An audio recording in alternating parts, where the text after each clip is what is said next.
Este programa contém cenas inadequadas para menores de 12 anos.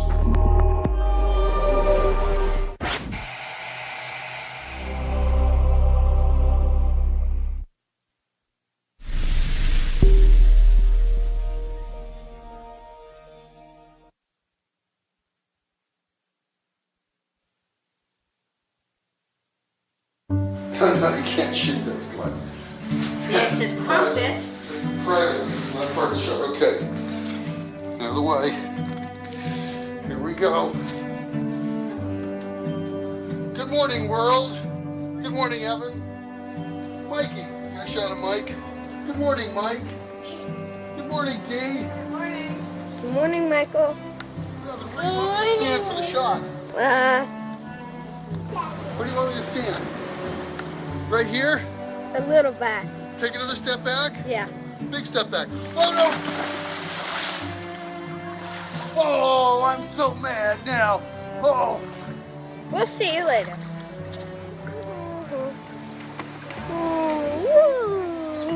Look at the sky.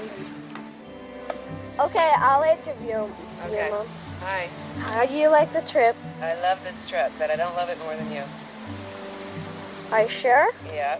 Paradise. I like paradise. Where's Daddy? Dad, Yeah. what do you think about the trip? Well, you know, I'm really glad you asked me that question, Evan. Because I like this trip so much. You know what it makes me do? What? It makes me want to jump right over you. Whoa! Very impressive. Yes. So now we're going to get the house. Here's Michael's room. And we're getting closer to Michael, the sleeping baby. How do you like the trip, Michael? So now you have me, your cameraman. Am I good or am I bad? Or I'll have that in 5.5 seconds.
I was at in my room in my boarding school when my dad called me and told me that Evan had jumped out of his window.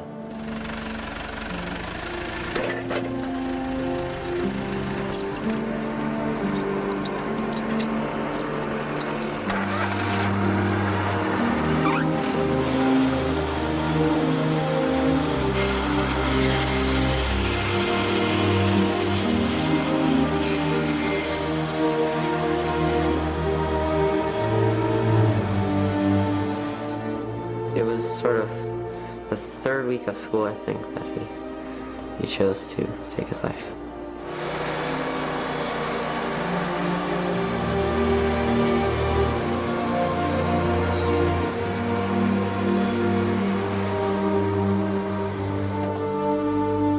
I went into my mother's room and I realized the sentence that had to come out of my mouth. I had to communicate to them why I was coming in there and why I was reaching out for them. And, you know, I had to say, Evan's killed himself.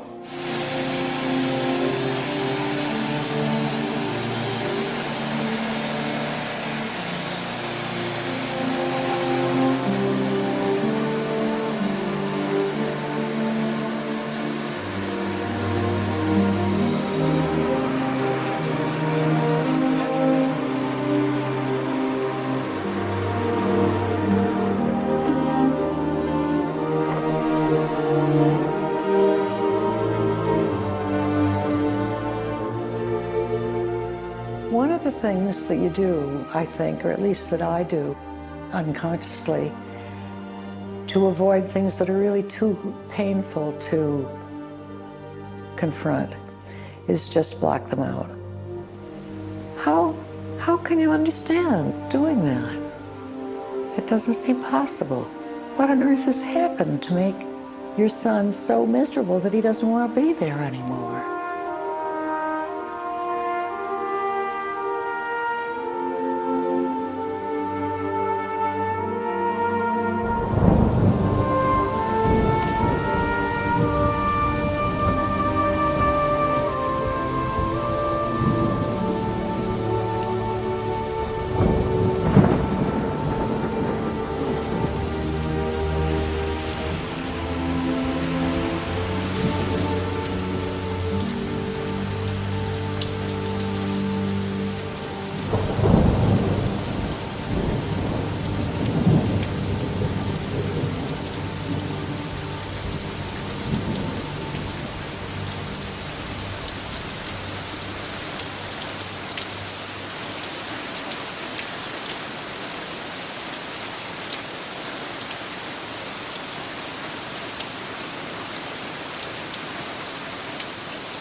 We'll never know what was in Evan's head the night he killed himself.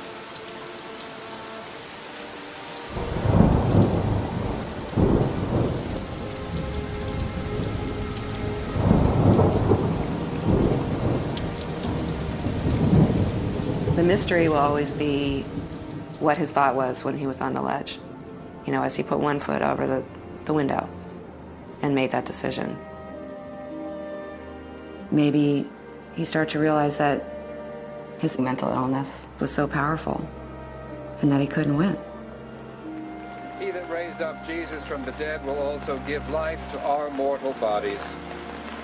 In the sure and certain hope of the resurrection to eternal life through our Lord Jesus Christ, we commend to Almighty God our brother Evan, and we commit his body to the ground, earth to earth, ashes to ashes, dust to dust. Amen. How is it possible that I found myself at his funeral, holding my baby for the last time?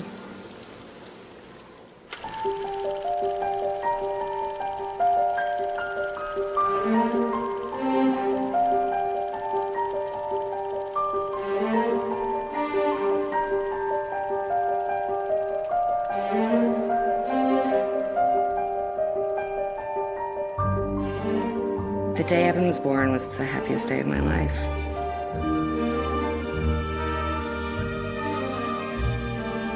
It's indescribable. It was indescribable happiness to finally see him, because when you're pregnant, you start to have a relationship with the baby, and it's like moving around, and you know, who are you? You know, knock knock, who's there? And then he comes out, and Evan was particularly pretty. I just fell in love with him right away.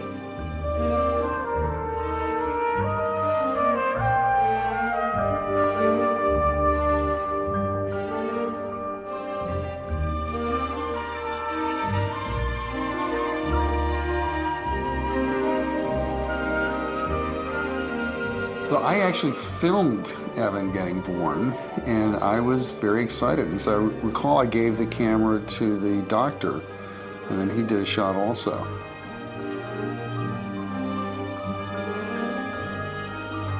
I was 26 when Evan was born. Hart was 42. He already had a son from a previous relationship, but Evan was my first. Hart and I are filmmakers, and at that time, Hart was shooting away a lot. He was gone a lot of the time. So Evan and I ended up being alone together. He was young, I was young. We were like these two little creatures, trying to help each other out a little bit.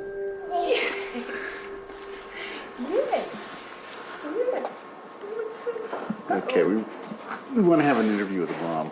So, Mom, what do you think about your kid? Kid? Oh yeah, this one. Well, I think that it's really just the most special thing to give him big kisses. Really, I think that's the best part of it all. I remember the first time I met Evan. Dana had come home from the hospital. I think I had actually been away with my mother while he was born, and my dad came and picked me up at my apartment. I was living on Mercer Street with my mom, and he said, "We're going to meet your little brother." There's this photograph of me taken during my first encounter with Evan, and my expression sort of sums it all up. It's, what the fuck is this? Sort of holding this baby in my arms thinking, you know, where did he come from? So who's your brother? Nicky. Do you like your brother Nicky? Yeah. So how old are you, Evan? I'm old. Older. You're older? How old? Way old. Look at Daddy. Look at Daddy's camera when you say that. I'm way old. You're really old? How old? Way big old. Are you big?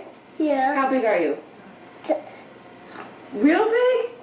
Big as a dinosaur? I remember his first word that he used over and over and over again was no. And we used to joke it was no because he heard the word no so much, because as soon as he was walking around, he would get into everything.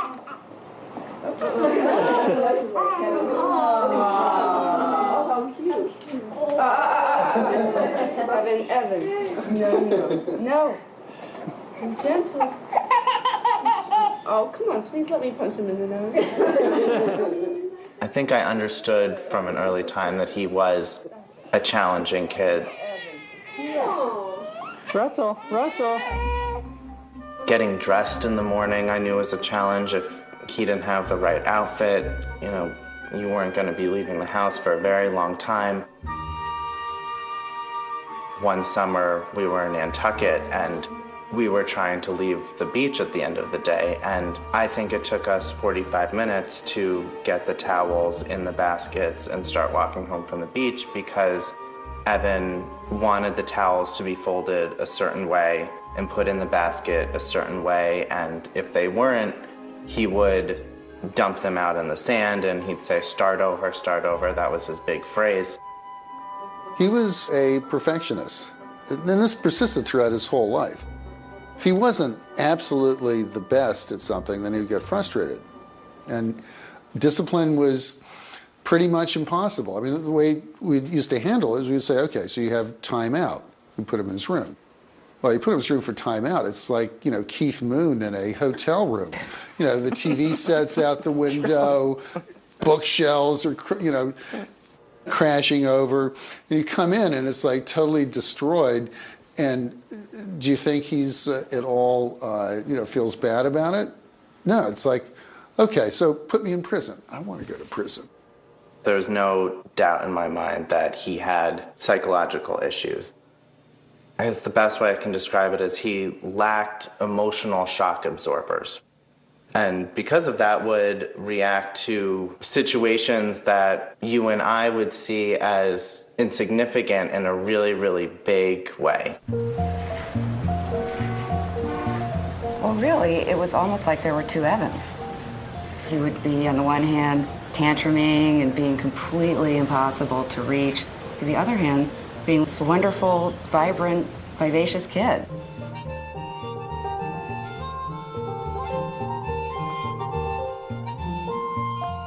Hello. Hello. What's your name?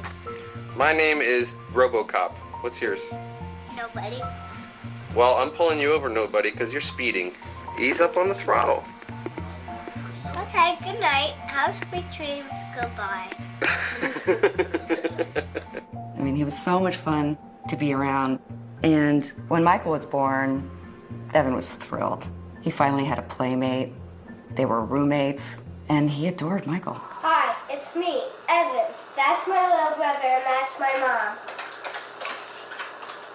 And what are they doing? My mom's trying to talk to somebody. Michael's just stuck in our pacifier. I couldn't take him out because that was too hard to open. Okay, what's Michael saying? He's saying that I want to get that dog. That's what he's saying. Okay, Evan, you want to film now? Yeah. Okay. And that's formula. There's a green shirt. Guess who? It's Daddy. 4 eyes. Oh, there's inside the toilet. And there's under the bed. Let's go see. We see red gloves. We see some socks. Ready? I'm ready. Okay, action. He learned how to read very quickly. He loved books. He loved talking about what he was reading. And he was a great companion, when you were doing something, going on a trip. He was a guy who was, good for an adventure. Hard. I know, it's wearing you out. I know, it's tough. And Evan. You gotta do the boat. It's a big one. Beautiful. Let's see the triumphant fisherman. Yes. Nicholas. Hey. What do you think, Evan? Evan, what do you think? Get it! Hi, Tim. Oh, poor baby boy. He needs to go to mommy for help. Evan was incredibly affectionate. He was very physical, very cuddly, always sort of cuddling up. Ev, are you a little baby still in mommy's tummy? Huh? You haven't even been born yet, have you? You have to take that intense sweetness and sensitivity and just completely upend it into the darkest, scariest,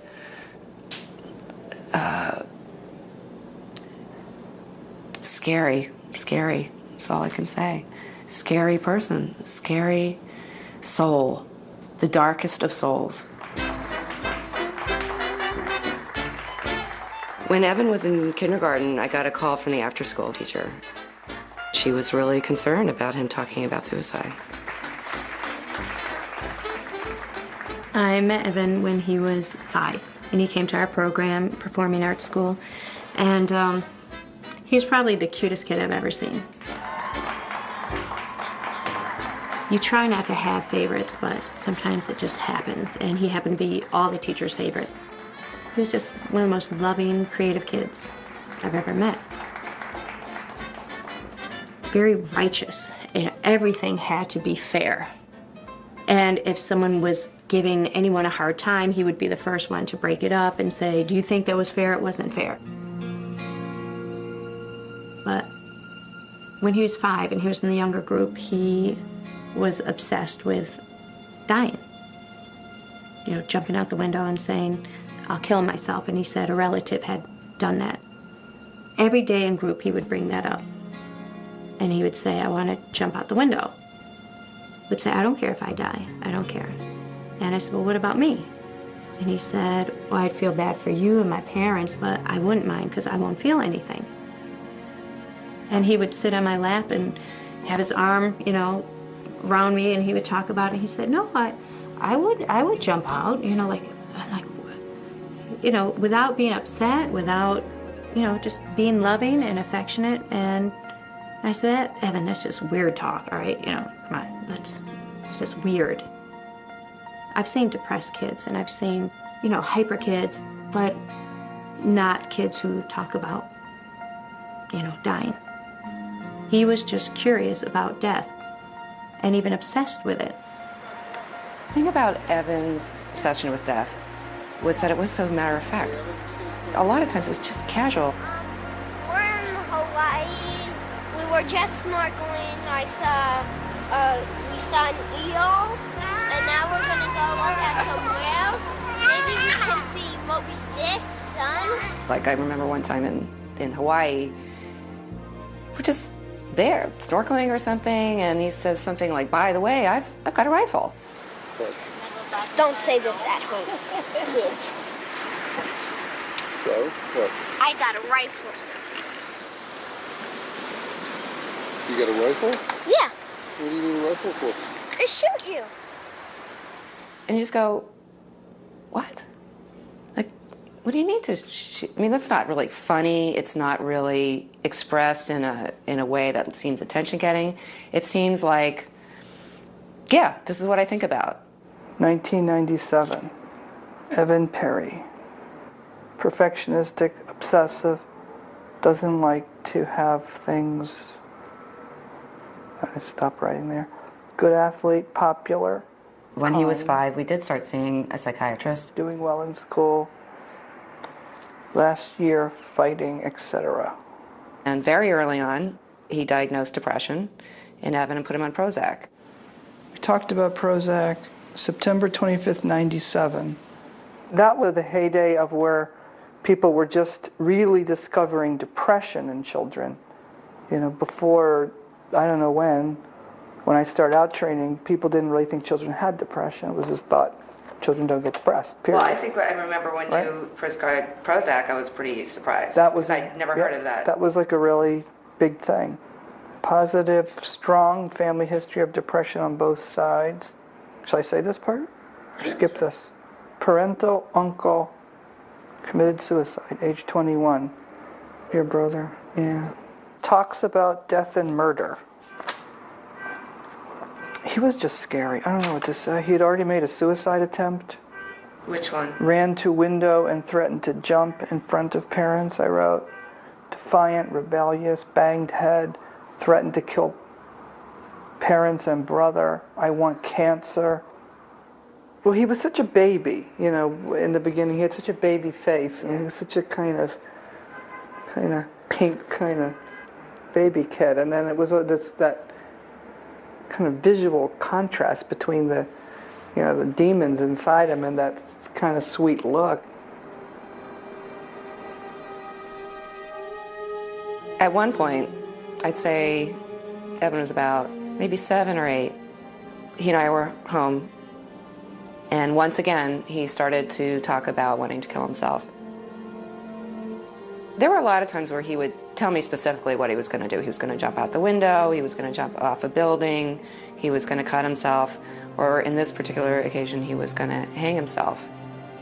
He took this pillow thing with a strap on it and climbed up on his bunk bed, and he affixed it up there.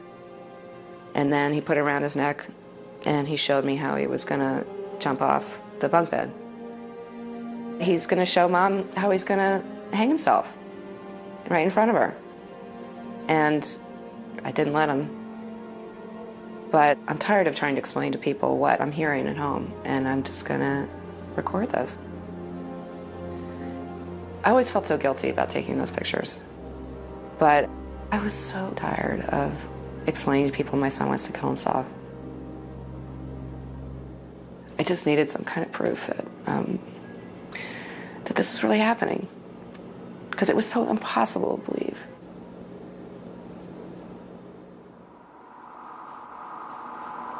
Oh, God. This is when he tried to hang himself? Yeah.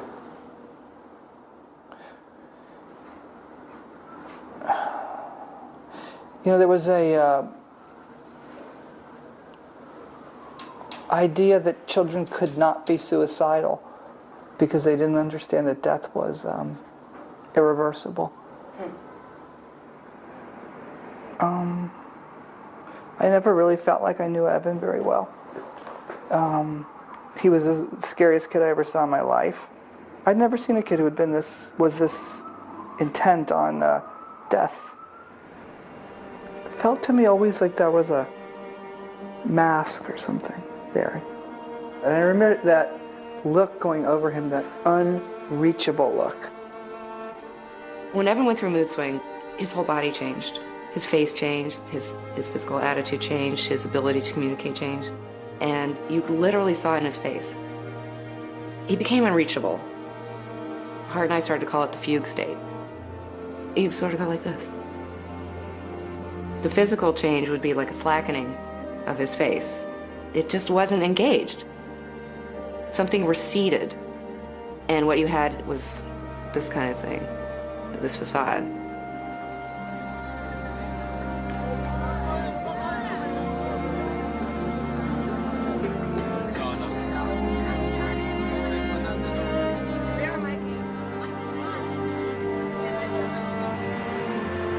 Some whales are real curious. They come right up to the boat. Some whales turn the other cheek and leave, essentially. There was a tone of voice that went along with it, too. A very flat tone of voice. They look like orphans. Where'd you see the whale? Yeah, it's not supposed to happen. Pretty exciting seeing the side of the whale, wasn't it? Yeah, it was. Well, they weren't flying. He could be very sullen. Yeah. Oh, what do you mean? Yeah, I am. Five. This is a 6. This is pretty exciting. He definitely acted like a teenager at a very young age. You hungry? Yeah, I want a peanut butter sandwich.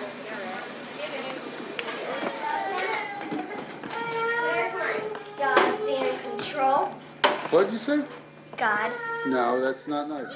He seemed to have skipped being a kid and gone immediately to being an adolescent. How was the football game yesterday? That's the kind of thing you expect from your 15-year-old. You know, you're not the boss of me, and come on, give me the car keys, and where are you going out? You know, what'd you do in school? Nothing. I mean, that seems normal. In a 7-year-old, it doesn't seem normal. And he was very teenage. He was, along with that, though, he's also very sophisticated. Here's my new power. He did not have a Britney Spears phase. He did not have a Backstreet Boys phase. He went straight to Dylan, Neil Young, Nirvana, and he wrote a lot of songs. Should have been, could have been, would have been dead if I didn't get the message going on in my head. You asked me how, I told you. You said, wow, take it now since you learned it, that how. His lyrics touched on things that you can't imagine a kid that young would even think about. You would think it's all a freeze. If I could be cutting myself on the neck, threading you with my knife, saying you're gonna die tonight. Stop! Well, that's because I'm depressed, nothing less, curious, furious. So somebody kill me, please. I'm standing on my knees. Somebody kill me, please. Pretty, pretty, please. I'm standing on my knees. Biscuit. It's because I'm depressed. Okay, that's it. When he was maybe 8 or 9, he kept a journal, and I saw it and took it out and started reading it, and there were these poems in it essentially saying, I'm prepared for death, I'm not afraid of death, these really deep poems. And I was probably 15, 16 and going through my moody phase, and I remember thinking, wow, these are thoughts I'm having right now. I felt there was something really powerful going on in his mind, that he had a sensitivity and maturity that was way beyond his years. There's one play that Evan wrote, and his character was a depressed kid who just saw the negativity in everything. Hey, kid. Yeah? It's not raining anymore. Just give it some time. Just give it some time. We'll start up again. When he was 10, he said, let's do a play about someone dying, a boy dying. I said, well, what kind of story is that? He said, what? It's a story about a kid dying and all his friends, and they miss him. How am I supposed to live without you? You're my big brother. Who's gonna take care of me? Walk me to school. Calm me down when I'm upset. Please, don't leave me. We'll be there for you. It will be okay. I'll walk you to school. I can't leave him! Evan came up with a story that didn't make any sense, just someone died. And, you know, that they cry. You said you would always be there for me. Well, I need you more than I ever have right now. I think he wanted the play to be about the boy dying, which obviously was his character, and to be able to see it in a play that everybody loves him. I know that. When you leave, it's like, that's when everyone gets together and they miss you and they honor you. He will always be with us. You don't have to look here or in heaven. Look in your heart and he'll be there. So we decided to do the show, and that's when, you know, Evan attempted, or came close to attempting suicide at PS 11.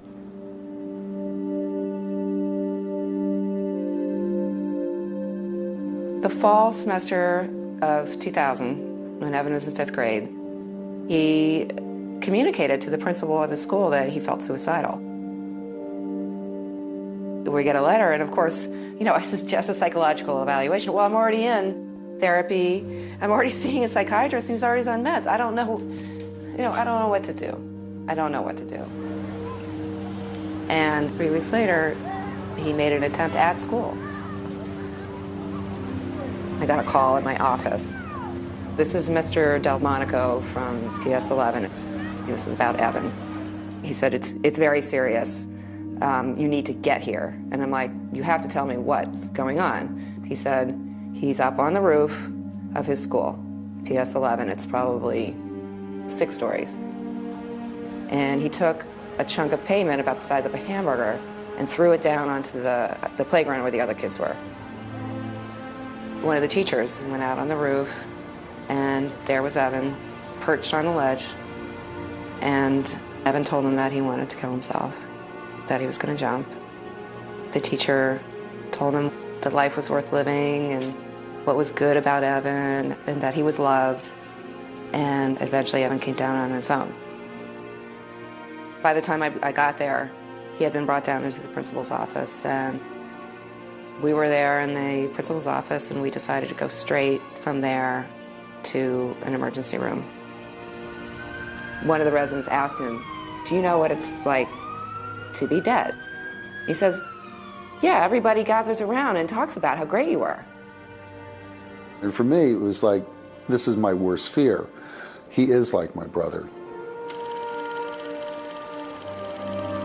My younger brother, Scott, committed suicide by asphyxiating himself in a car.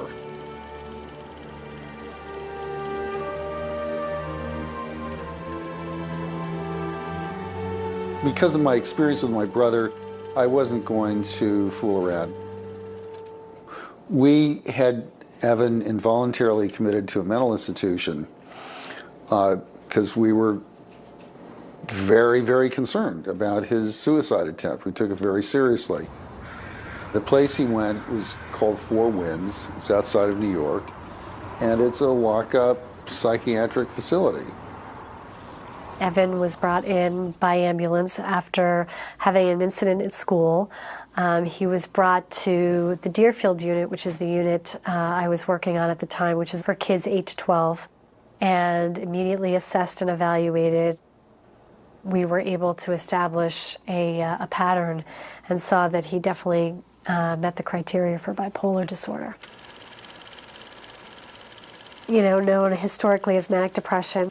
This is a chemical imbalance, a chemical illness in the brain. Some kids have more of a propensity towards depression, and some kids have more of a propensity towards mania. I think in Evan's case, it was definitely more depression. Bipolar depression is definitely more severe than just depression.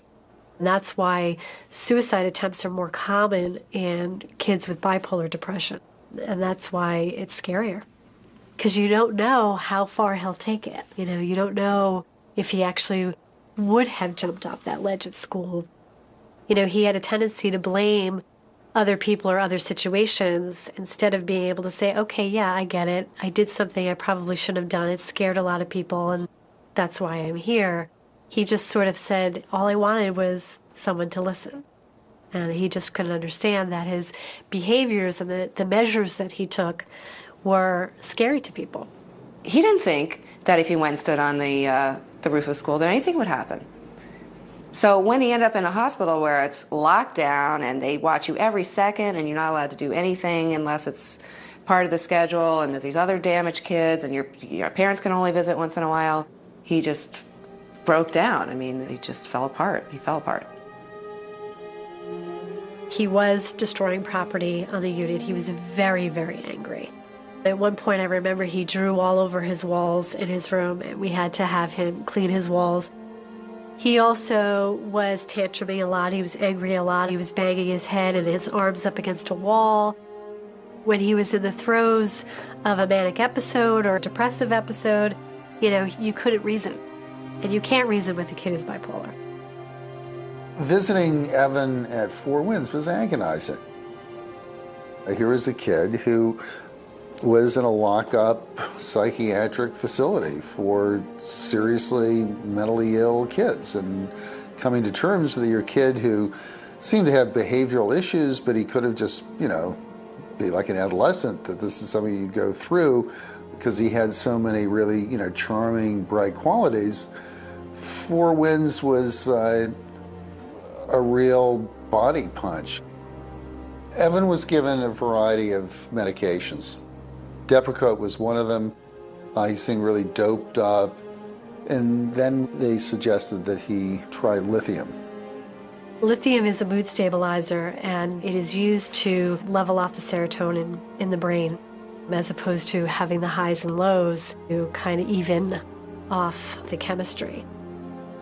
He really did start to respond to lithium. I mean, it was really pretty remarkable.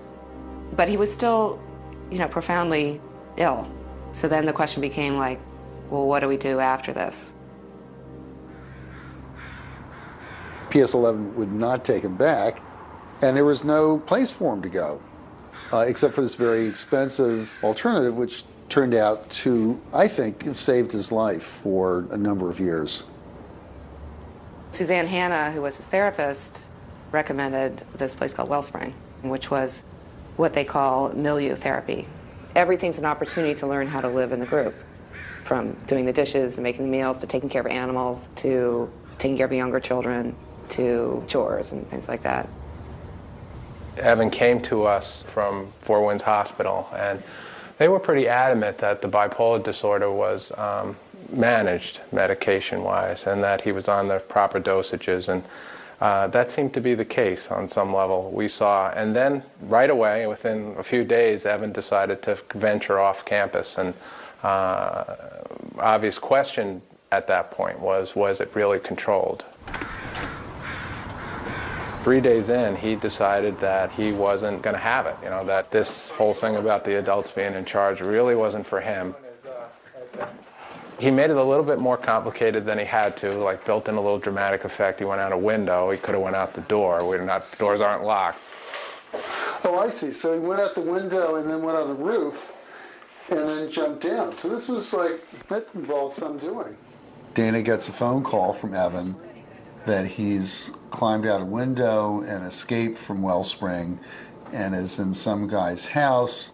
Of course, we had to go to juvenile court because the guy whose house he broke into pressed charges. I think the neighbor whose house he was in was quite unforgiving. You know, luckily he didn't do anything with that man's house that day, but he was trying to get a rise out of his parents to come rescue him, show them just how much he's suffering, and he'll go home and stir it all up again and be back in the hospital again in another year. It was as if he was in a game.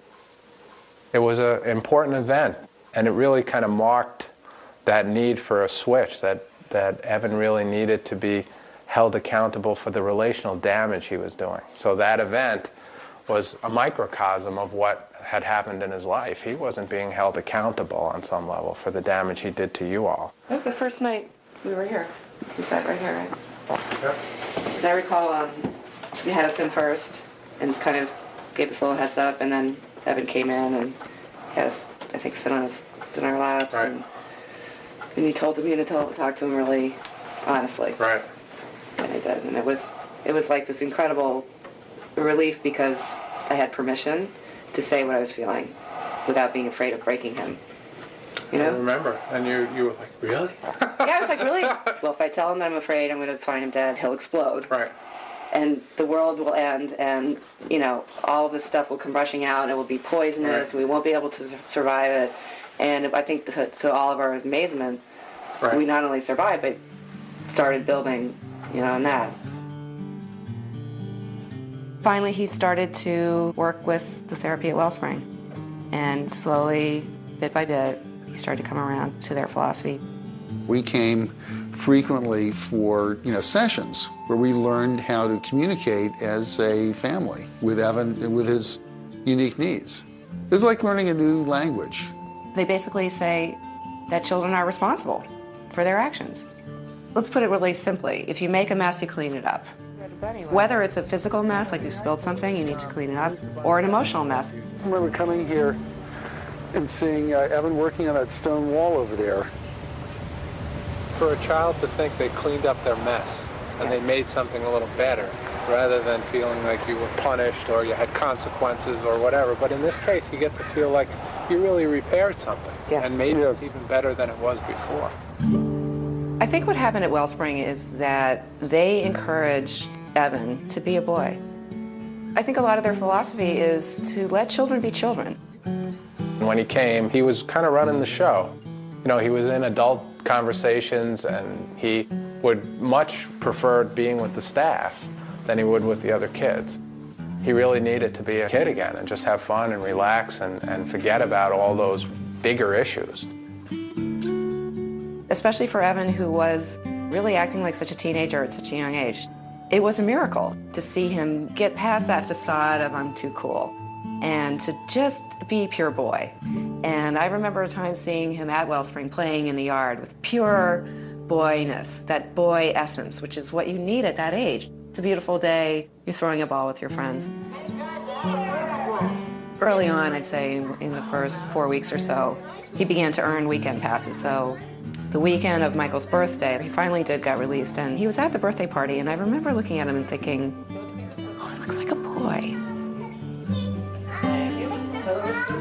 I mean, the old Evan would have been too cool, he would have been turning up his nose, he would have been sneering, he wouldn't have in a million years let the clown paint his face, okay? Never. He allowed himself to be a kid.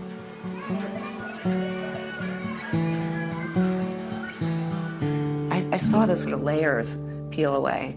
And a lot of it had to do with how strict the counselors were. They weren't having it. Evan could try to talk his way out of anything. And Dan's just saying, I'm not going anywhere. Remember, bipolar disorder is not just a disorder of mood, it's a disorder of judgment. And for kids, that's so debilitating if the adults don't hold them close and make them responsible.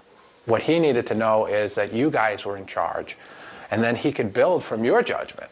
And that's what he allowed us to do first, because he looked around and he said, okay, I'm not getting over on these guys, I'll let that happen. And then we obviously bridged that to you.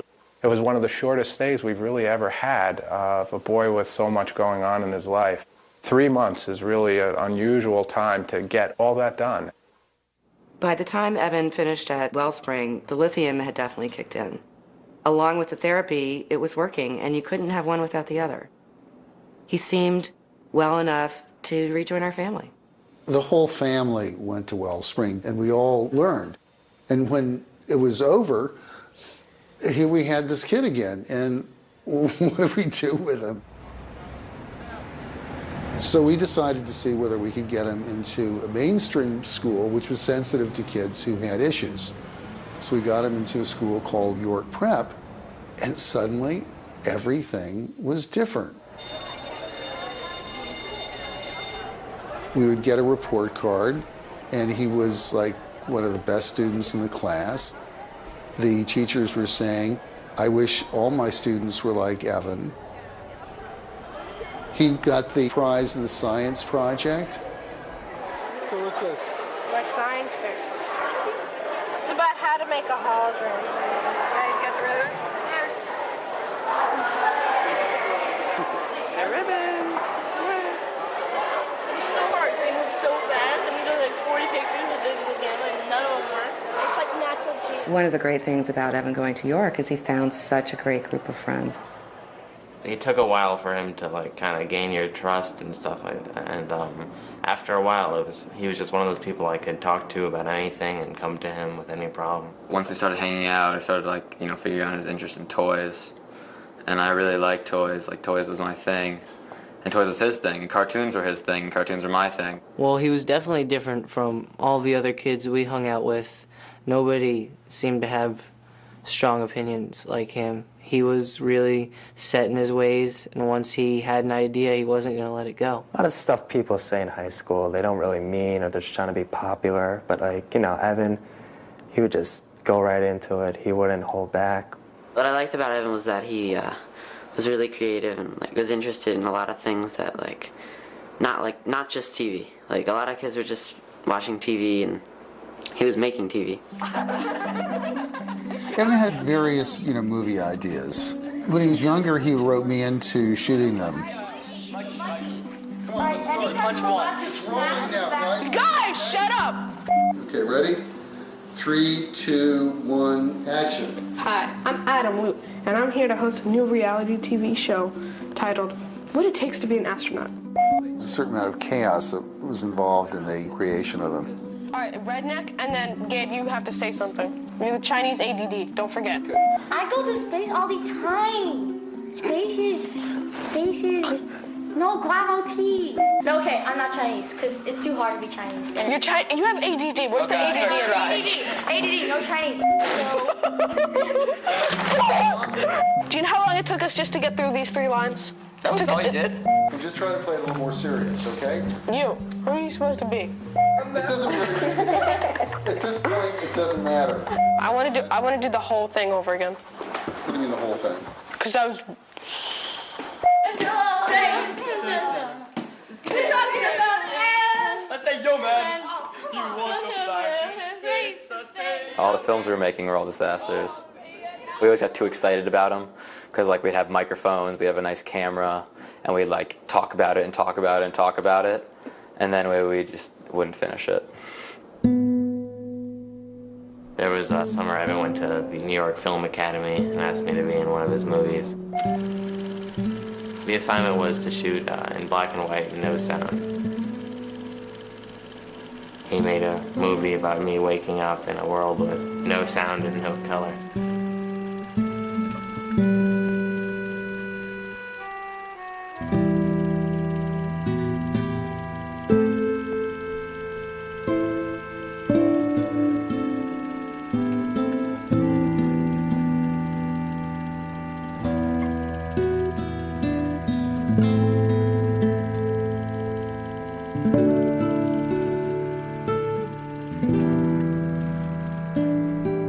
I never knew that there was anything wrong with him. He took medication. I had no idea. Never brought it up. Never talked about it. Sometimes we got a little suspicious because like he would just be really quiet for a long period of time, but we just got accustomed to it because he did it a lot. He would miss school every now and then. Like, I can tell. I knew, and I would tell him he's on his period because he's like, he looks like he would have a month where he's just like moping around. And then he would have a month where he's like really happy, and he would tell me like, listen, the more happy I get, the more pissed off I'm gonna get later. One time, I think, going out to the roof, I remember him sitting on the ledge, and it really scared me, and he just seemed to be completely fearless, almost willing to just walk on the edge, and I really yelled at him, get down from the edge, that's not something you do, and he kind of distanced himself like that, it's almost like showing me I don't really care. We talked about it a little, but he always sort of brushed it away, and he sort of said, but I'm over that now. And we all thought he was pretty good, and he always acted really great. There were no real signs of any real depression or anything. I was totally optimistic about his health and the direction that he was going to go. When I'd come home from school and spend holidays, I remember remarking to myself, this is a much more warm, loving household than it was 2 years earlier. I guess that's what I saw after Wellspring, that Dana and my father really showing him that within our family lies a really strong foundation that he can trust. And during that time, it really did seem like everything was under control.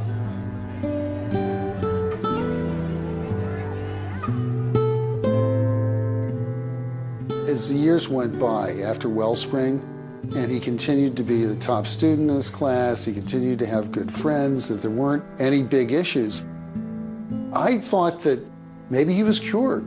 You know, maybe he's going to have a life. You know, I'd go with Evan to visit his older brother at college, and Evan was like looking at college and thinking, well, I can do it. I can have a life like this. You know, as the years proceeded, I was not thinking that maybe the telephone was going to ring. I was thinking that, hey, this kid is different from my brother. He's got a shot. My brother, there'd never really been a diagnosis. He was a successful suicide. And that was my big fear about Evan. From an early age, both Scott and Evan, they were overwhelmed by their emotions. With my brother, you know, I'd learned how to, you know, be his guide.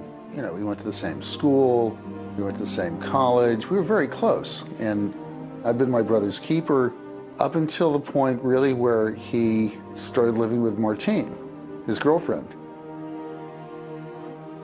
Well, Scott was fun. He was brilliant. He was very creative. He was a great skier. He was an athlete. We went skiing together. We really had a lot of fun, and I was totally seduced when I met him. I knew he was taking medication all along, and I knew he was seeing a psychiatrist. He was getting some help. I had absolutely no experience with depression before I met Scott. So I knew that there was a problem, but I didn't really see it because Scott was always very optimistic and he was very outgoing. But I think I started noticing something after the first year. He had mood swings, he had ups and downs. At the second year, he tried to kill himself a couple of times. While he was with me, I was supposed to get up in the morning and find him dead next to me. And he was amazed when he woke up. I assume he didn't take enough. You know, he was trying to overdose with medication and maybe with drugs, heroin. After his 2 attempts, he was really able to talk about it and communicate about it, and I could really understand as much as I could the depth of the desperation. He said he was in a hole, in a tunnel, in a hole. There was no way out. The pain was so profound. He could not imagine going on with it and living with it. Even though I was there, it did not matter. Me and his family were not enough to keep him alive. At those moments of such despair and pain, the only way out was to die. I don't like to think that maybe I wasn't really clued into what was going on, though I probably wasn't, because I wasn't willing to accept the fact that anything so terrifying to me could be on the way. And particularly because Scott didn't seem like an unhappy person. All it tells you is that there is so much more to know about people you love than you can ever really uncover. What happened that weekend when Scott died? I don't know. No, I have not the faintest idea. Not the faintest idea. You found him. But what? You found him. Who found him? You found him. I found him. I don't remember doing that. No. What's more, I think I can get along without memory. I don't remember it all.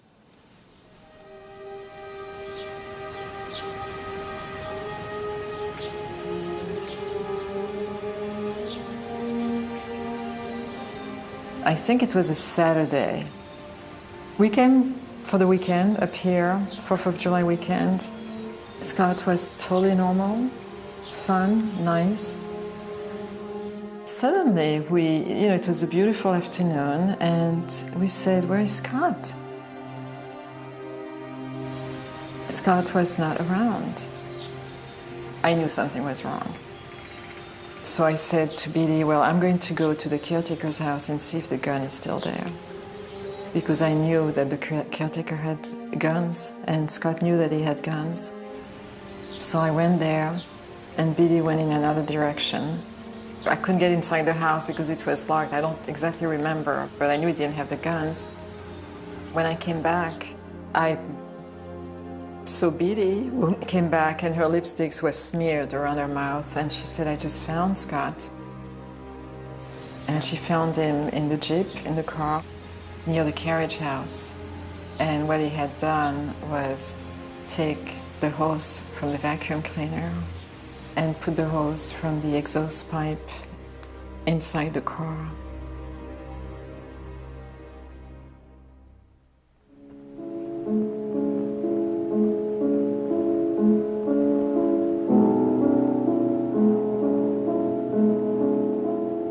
When my brother died, I decided to make a film.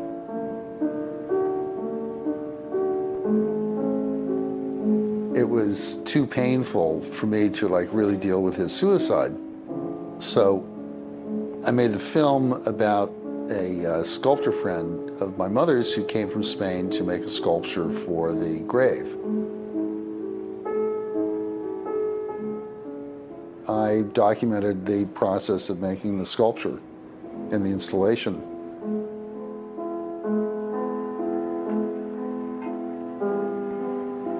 I thought that maybe in the course of making the film, I could find some meaning about my brother's suicide.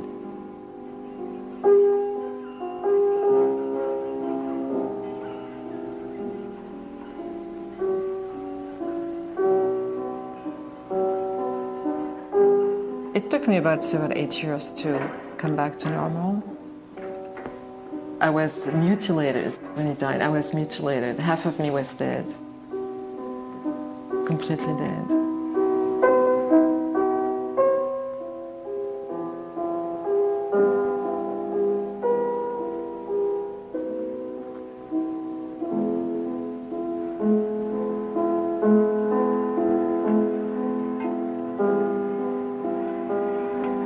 My parents were shattered.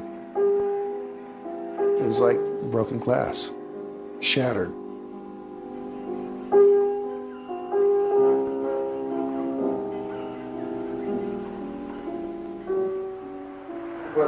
What did happen to him?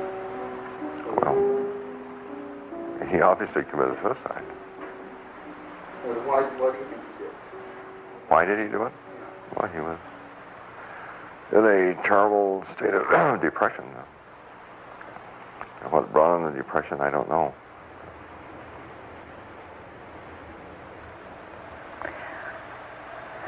I don't know. I don't know.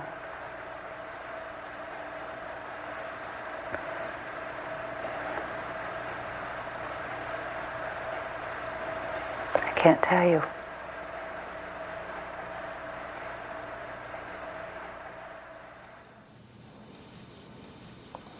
I can't tell you. I can't tell you. The words don't exist to tell another person how destroyed part of you has been. They just don't exist. I can't tell you, but I can tell you that it's something you never recover from. What is true is that life goes on, but not the way you wanted it to, and not the way you planned for it to. But you don't recover. I don't think.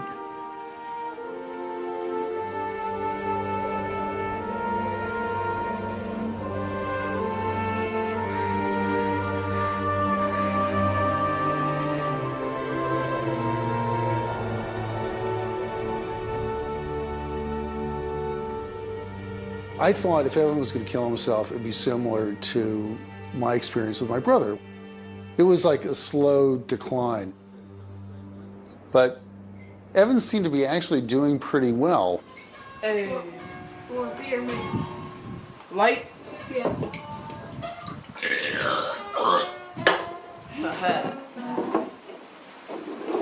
So why are you out so late?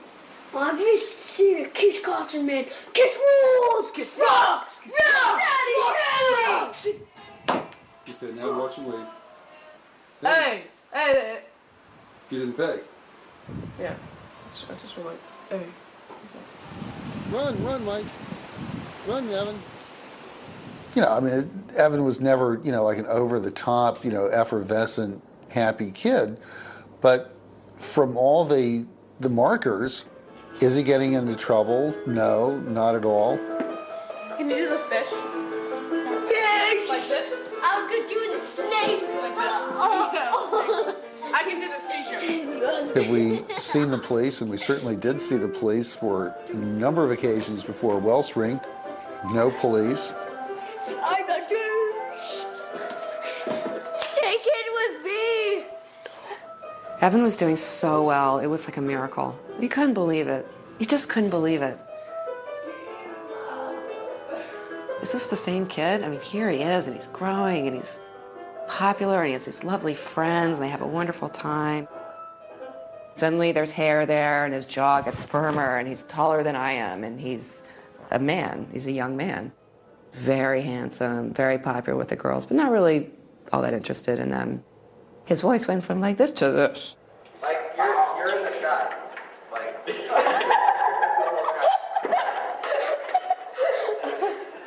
let's worry about the door shot. Let's do that when I'm not filming. Alright, do the shot. You know, like, after he comes in, we can do that all the time. Alright.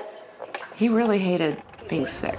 We were like, did you hear us yelling outside? We were like, Evan! 3E, 3W, whatever. He didn't want to be different. What teenage boy does? Yeah, so I'll see you guys there. I just have to wait. Okay, it's just Angela's around the corner. All right. Bye. I'll see you soon. Bye. Oh my gosh, what? The roof incident. Oh, are we talking about this again? Evan's supplement. He's like, I'm not like that anymore. Are you better now? Yay, high five. A lot of the time he seemed really out of it to me, and I really attributed that to his drugs. Because I remember going through a turnstile door with him and him sort of just stopping in the middle or not really paying attention to what was going on around him, and I'd stop and say, what is it with this kid? And I'd say, oh, well, he's taking lithium. We had been talking for a while about trying without the medication because it made him tired, it made his mouth dry. It was really something he didn't want to do. So we said, okay, you know, you really want to try this? And he really did. And the doctor said, okay. So he gradually went down in the lithium dose over a course of 4 to 6 weeks. March 30th, 2005. Lithium 0.56, now subtherapeutic. 1,200 milligrams, didn't take meds for a few days, became, quote, more talkative. At first, decreased lithium was difficult, now fine. He feels better on lower dose. After a while, I wasn't even that convinced, you know, that he really was. I mean, I knew he was bipolar, but he seemed so fine. Also, I remember we talked to him head on. Do you have thoughts of suicide? Do you want to kill yourself? Do you want to harm yourself? And he said, no, you know, I don't. Kids know that if they say certain things or if they do certain things, they're going to be stopped. You know, especially if they have parents who are attentive to what's going on with them. So if a kid really doesn't want to be stopped, he's not going to say anything. Evan may have gotten to the point where he got really just better at masking it externally. But internally, it's a lot of suffering. And this was just the beginning. I mean, it started when he was much younger, and it wasn't going away. We went on vacation for 2 weeks in Nantucket, and he seemed depressed. He seemed subdued, didn't seem too happy. He wasn't doing good. Then school started. He's sullen, he's depressed. As the weeks unfolded in September, he started getting more anxious about his homework. And at one point, he came to me, he said very seriously, Mom, I need your help. I need you to stay after me. We had contacted his psychiatrist and tried to make a meeting as soon as possible to increase his dose of lithium. We said, let's get him back on the lithium. This experiment didn't work. So we made an appointment with the doctor for the following Tuesday, October 4th.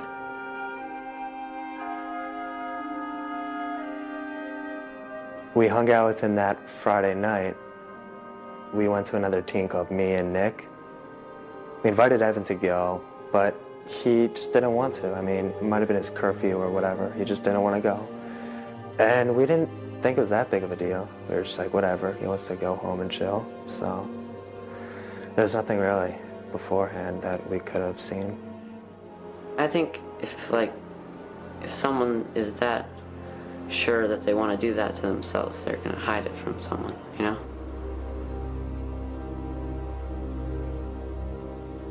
The night he died, I came over for dinner. It was a Sunday evening.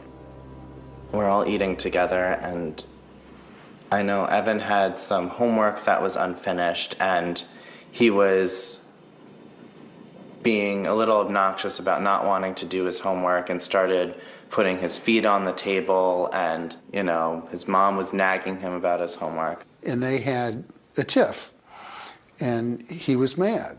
The fight was very intense, as it often was, and, you know, really just deeply intense. I was doing the dishes, and I was hot, you know? I was tired of this. And he goes up the stairs, and he said, "Mom, I hate you." And he shuts the door. He locks it. Leaving that night, I didn't think anything of it.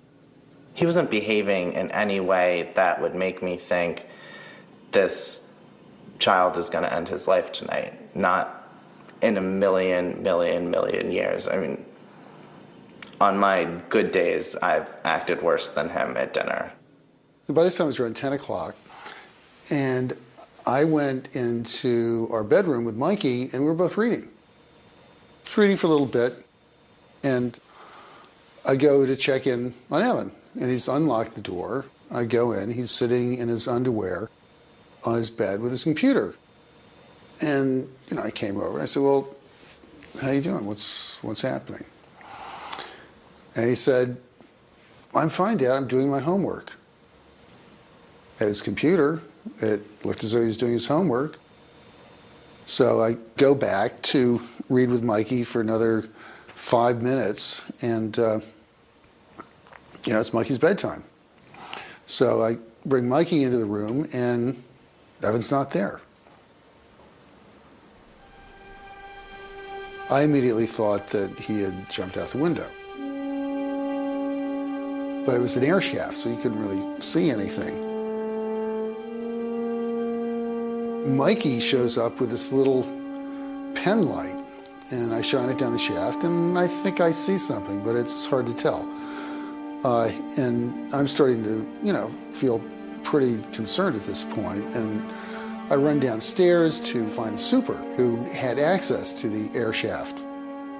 I guess I was downstairs and about to recline and watch TV, and I was half asleep, I guess. And nothing unusual, I just heard a noise. And I thought nothing of it. I thought maybe the girl upstairs dropped something. Nothing. And I guess, I don't know how many minutes later, somebody came banging on my door. We were with Roger, we had the light. I had a cell phone and keys, and we went through this labyrinth some kind of way, and Hart got there first, and Evan was there, and he was on his back, and there was blood. I thought he might be alive, but I felt his pulse, and he wasn't.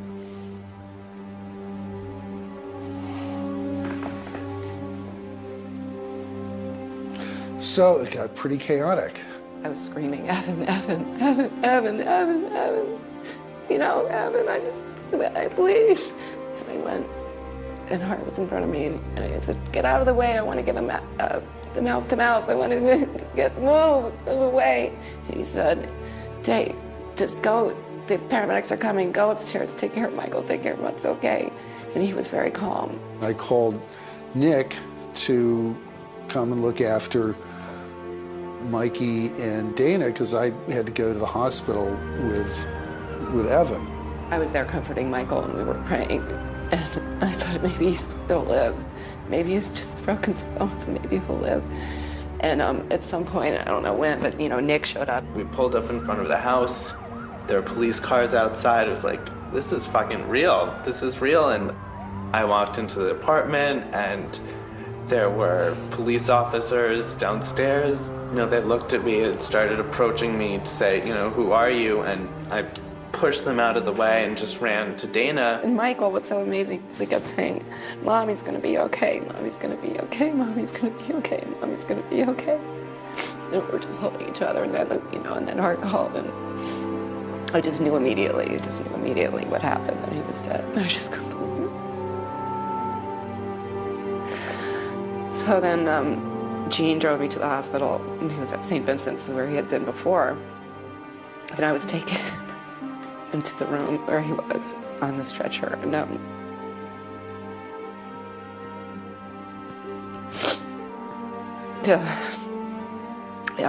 he wasn't cold, and he had his boxer shorts on. And he took the sheet down like this. I held him, and I closed his eyes, and that's it.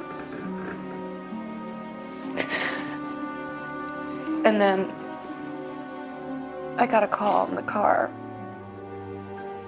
from Nick. It said, I found his note. I found his note.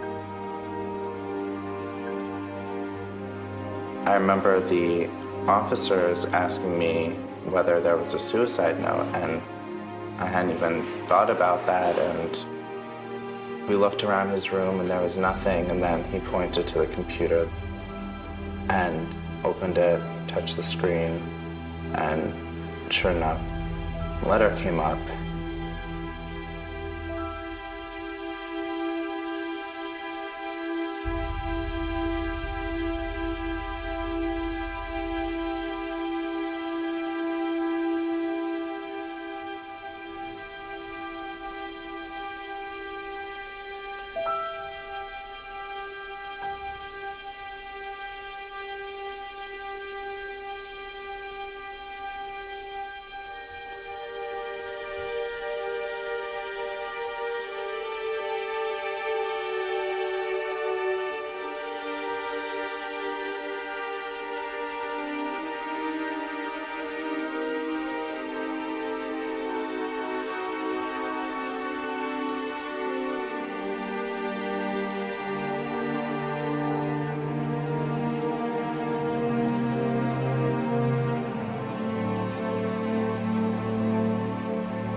To be honest, the gist of the letter was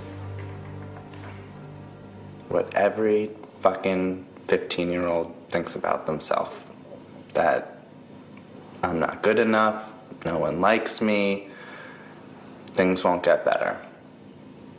The difference is, Evan felt that 20,000 times stronger than any normal 15-year-old, and he believed more strongly that things wouldn't get better and that there was no future, and living was too painful, too difficult, and death was his only answer. But it was, verbatim. I could have checked off that list, and if he had showed me that note before he made his decision, I could have gone through it with him and said, thought that, thought that, thought that. I realize they're all untrue for me. They're definitely all untrue for you. Some of the qualities about yourself that make you feel different right now, you're gonna learn in 5 years that those are your best qualities, and those are what set you apart from people and make you interesting and attract others to you. But that opportunity did not arise.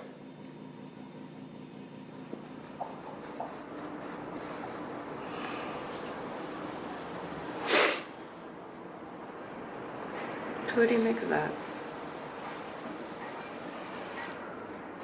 I think that he foresaw, he must have been getting a glimpse of adult life, and that he foresaw that he was not going to make it in the way that he wanted to make it. You know, in psychiatry, it's like bipolar is our cancer. It kills people. You do everything you can, and some people can't be saved. And probably we could have saved, definitely we could have saved him for a while.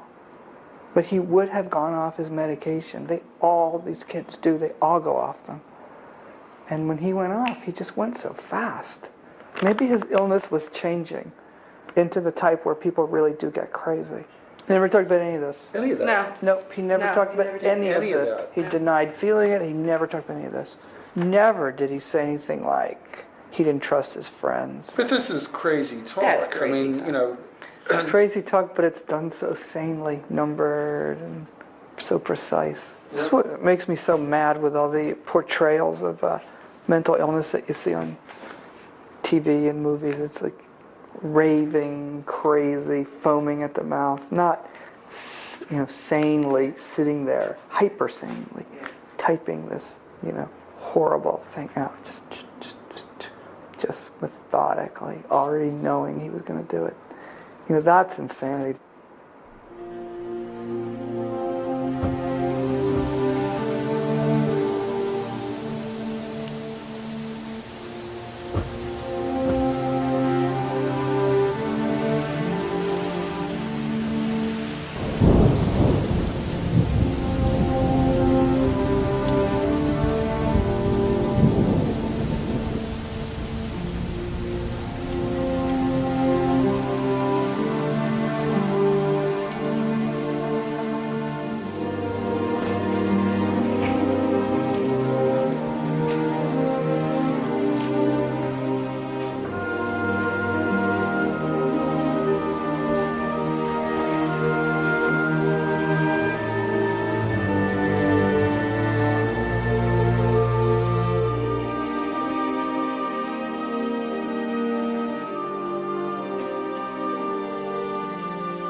On behalf of the congregation of this church, I would like to welcome all of you who are mourning the passing of Evan today. This is a place... When I went to Evan's funeral, I felt that I was going through the same thing again. It was like a repeat. It was the same church. It was the same family. It was that little boy 35 years later. And Biddy was with me, Scott's mother, and Evan's grandmother. And Hart's mother was sitting next to me and hanging on to me. And she would say during the ceremony, she would say, Martine, why did Scott die? Why did Scott kill himself? And, you know, she knew that she had a son who committed suicide and who died, but she could not remember.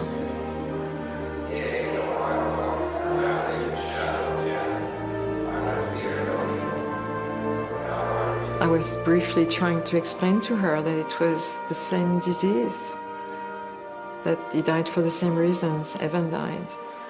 I feel relieved to know that Evan has found peace, even if it means that we must take on pain. Through his memory, we realize the extreme precariousness and preciousness of life. We must cherish and savor the lives we have, the relationships we enjoy, as much as we can, for as long as we can.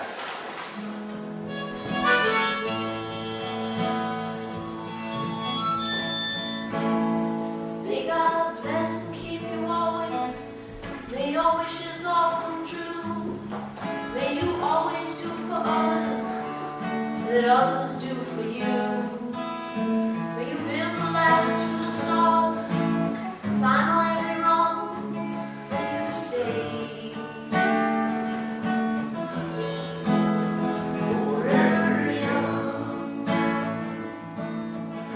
A lot of time before I go to sleep, Sometimes I can't help but think about him. You don't want to like make everything depressed by talking about it every day, you know. But it's always there, you know. You can't not talk about it. When I read his note, I could tell that it was spirit of the moment, and that hopefully at least he didn't mean some of the stuff that he said. His note, it didn't come from the Evan I knew. It was just, it's depressing to see like just horrible stuff he said about not having friends. And I know, like, he didn't mean it.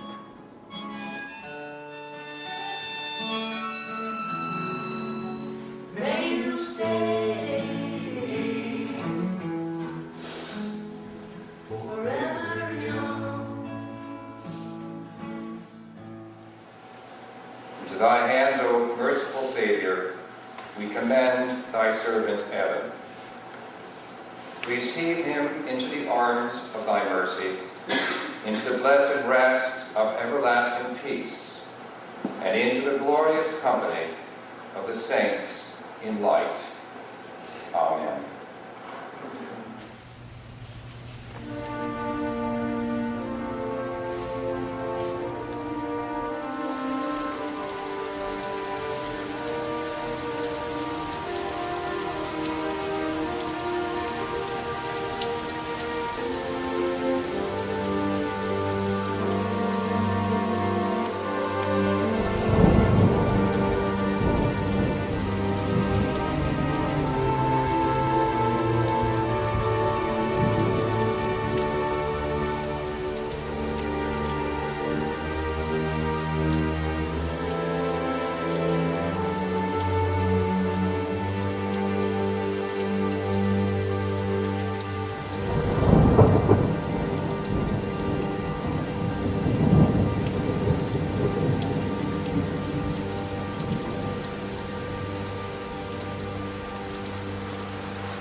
They forgot to dig the...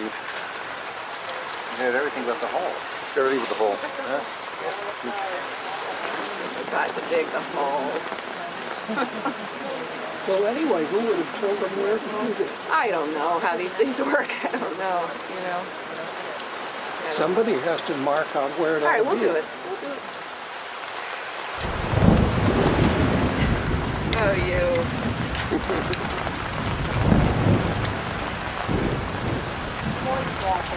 Oh, he's laughing already. You better believe it. He's roaring over this one. He that raised up Jesus from the dead will also give life to our mortal bodies. In the sure and certain hope of the resurrection to eternal life through our Lord Jesus Christ, we commend to Almighty God our brother Evan, and we commit his body to the ground, earth to earth, ashes to ashes, dust to dust. Amen. Amen.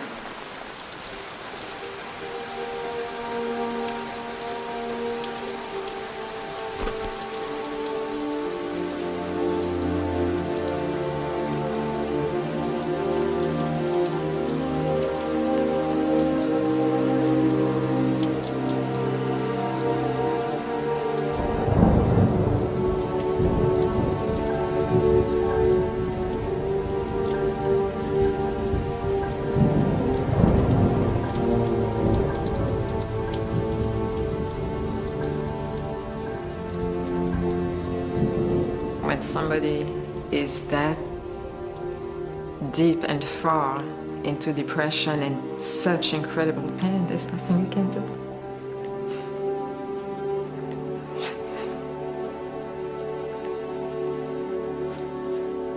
Survival is really very difficult. But anyway, you do the best you can. What is there? You know that. There isn't any choice. If you found one, believe me, dearie, pass it along. Because there is no choice. There isn't a choice to cope. There isn't. I have a family. and of people I love and people who love me, and you really have no choice but to get up and put one foot in front of the other. And basically, I think the thing that I think about most is I just can't believe it. I can't believe this. I can't believe it. I can't believe I'm sitting here. I can't believe that that I gave birth to this boy and raised him and buried him. I can't believe it. It's just a sense of disbelief. I don't know if I'll ever really understand that it's true, that this really happened. I can't believe it really happened. I mean, tell me it's a dream. I can't believe it. I can't. And I can't believe that the days continue to go by and that the world continues to rotate without him.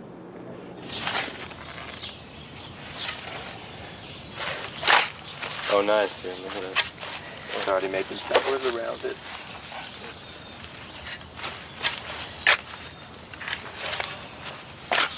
This is the ground again. I hope this tree grows strong and proud and beautiful to remind us of Evan, and always provide beauty and shade for future generations. And that every time we see it, we'll always think of how much we loved him and how we'll always remember him.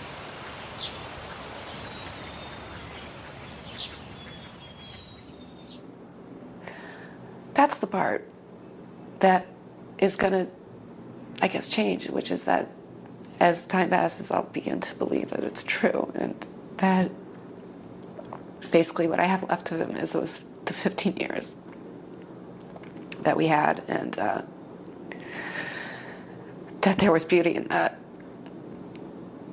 and joy, and that maybe there's a lesson, or maybe we can learn something, or communicate something. But you know, in terms of coping, it's just, you know, it's our choice. I don't have a choice. There is none.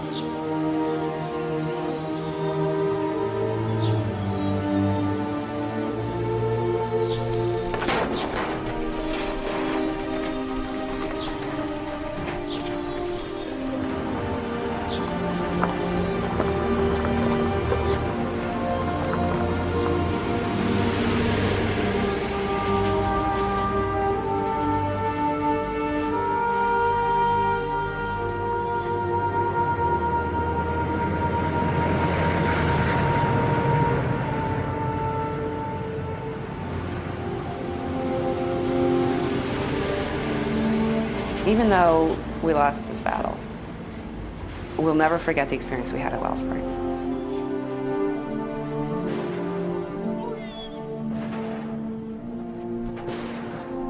I volunteered to make beams for the barn at Wellspring.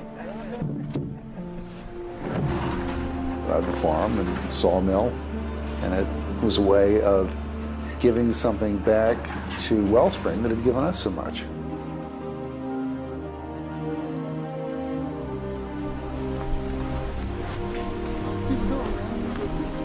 And that's going to be a building where other kids are going to be able to get the kind of therapy that Evan got. These beams here, these are ours, all the side beams, and look at that inscription over there.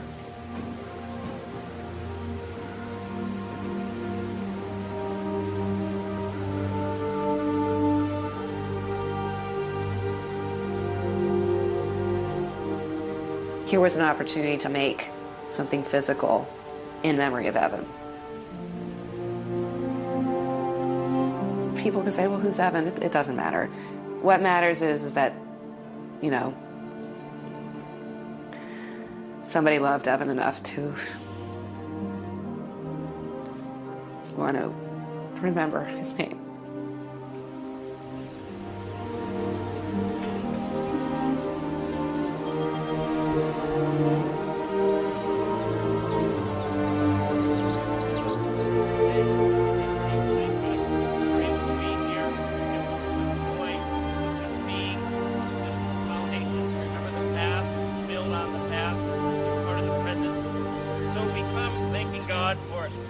has blessed, for the sacredness of this land, asking that God will continue to watch over everyone who works here and all those who have been part of it.